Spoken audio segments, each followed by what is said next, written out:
बच्चों का खजाना।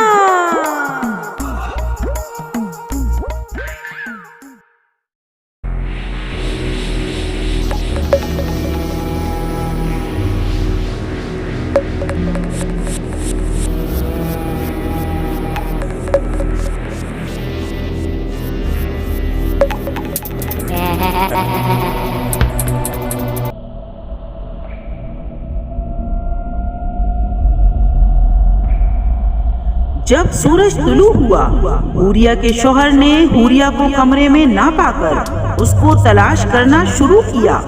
कुछ वक्त तलाश करने के बाद वो गांव के बुजुर्गों के पास गया और तमाम माजरा बयान किया। जब कहीं हुरिया का पता ना चला तो गांव के बुजुर्गों ने फैसला किया कि सब साथ मिलकर बरगद के दरख्त के करीब जाएंगे और उधर भी तलाश करेंगे। सब मिलकर दरख्त के करीब जा रहे थे। इतने में अजीबो गरीब आवाजें आने लगी और तेज हवा चलने लगी। जमीन की सब धूल मट्टी हवा में इस कदर फैल गई, किसी को कुछ दिखाई नहीं दे रहा था। गांव वालों ने जो ये मंजर देखा, आहिस्ता आहिस्ता सब वहां से भाग निकले। हुरिया का शौहर माया के घर आया और तमाम किस्सा सुनाकर कहा, आप इस तांत्रिक को हमसे बेहतर जानती हैं, हमको इस मुश्किल से निकलने का कोई रास्ता बताइए। माया सब बात सुनकर भी खामोश थी, जैसे किसी गहरी सोच में हो। सब गांव वालों की सवालिया नजरें माया की जानिब रुकी हुई थी। माया ने सबको बताया कि जब रहमान बाबा ने मुझे कोठरी से निकाला था तो एक तावीज दिया था और कहा था ये तुम सब गांव वालों की परेशानियों का हल है, और उस वक्त से ये तावीज मैंने अपने गले में पहना हुआ है, कभी इसे नहीं उतारा। मगर आज मुझे लगता है कि इस तावीज की तुम सबको मुझसे ज्यादा जरूरत है। हुरिया का शौहर बोला, मगरिब का वक्त करीब आ रहा है, कुछ ही देर में अंधेरा बढ़ जाएगा। हमको जो करना है अभी करना चाहिए, वरना रात के अंधेरे में हम में से कोई भी दरख्त के करीब नहीं जाएगा। गांव के लोगों ने फिर से एक बार बरगद के दरख्त के करीब जाने का फैसला किया। सूरज डूबने में कुछ ही वक्त बचा था। माया से तावीज लिया और सबने फैसला किया कि इस तावीज को दरख्त पर बांध देंगे। गांव के सब बुजुर्ग लोग हुरिया की खातिर और अपने बच्चों की खातिर ये काम करने पर राजी हो गए। सबने मिलकर एक दरख्त की तरफ फिर से चलना शुरू किया। गांव के जो सबसे बड़े बुजुर्ग थे वो बहुत दीनदार थे। इनके हाथ में माया का दिया हुआ तावीज और दूसरे हाथ में तस्बीह थी, जिस पर वो पाक कलाम का विर्द कर रहे थे। जैसे जैसे ये दरख्त के करीब जा रहे थे, वैसे वैसे चीखने चिल्लाने की आवाजें तेज से तेज होती जा रही थी।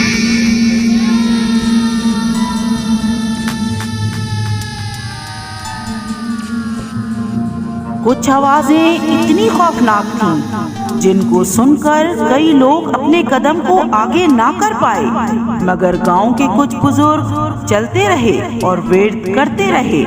दरख्त के करीब इन सब ने देखा, हुरिया दरख्त के ऊपर किसी छुपकली की तरह चल रही थी और इसके मुंह से बहुत भयानक आवाजें आ रही थी। गांव के इबादत गुजार नेक बुजुर्ग ने गरजदार आवाज में कहा, ए तांत्रिक, मैं तुझको इतनी मोहलत देता हूँ कि तू बच्ची के शरीर से निकल जा, वरना मैं ये रहमान बाबा का दिया हुआ तावीज इस दरख्त पर बांध दूंगा।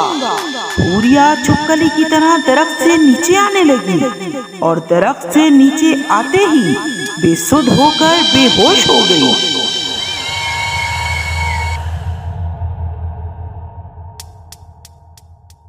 गांव के बुजुर्ग ने हुरिया के शौहर से कहा, हुरिया को जल्दी से यहाँ से उठा लो। शौहर ने फौरन हुरिया को उठाया और यहाँ से दूर ले गया। गांव के बुजुर्ग ने फिर कहा, ए तांत्रिक, तू कब तक गांव के लोगों को परेशान करता रहेगा? अपनी जिंदगी में भी तूने किसी को चैन ना लेने दिया और मरने के बाद भी तू सबको तंग करता है। हम ये रहमान बाबा का दिया हुआ तावीज इस बरगद के दरख्त की टहनी पर बांध रहे हैं ताकि तू अपने किए की सजा पाए।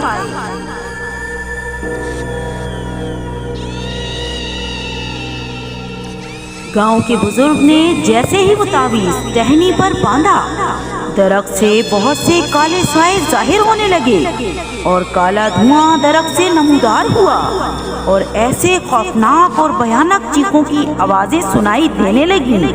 कुछ ही देर में वो काले साए आसमान की तरफ सबने जाते देखे और वो खतरनाक पुरस्रार दरख्त कुछ ही वक्त बाद एक आम सा दरख्त दिखाई देने लगा।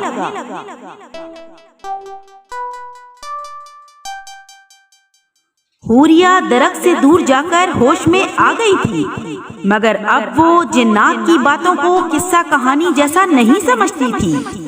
वो जान गई थी ये इसकी अपनी कम इल्मी थी जिसकी वजह से वो परेशानी में गिरफ्तार हुई थी। इस कहानी से हमें ये सीखने को मिलता है कि हमें अपने बड़ों की बात पर यकीन करना चाहिए और इनकी बात मानना चाहिए। आज का सवाल, रहमान बाबा कौन थे?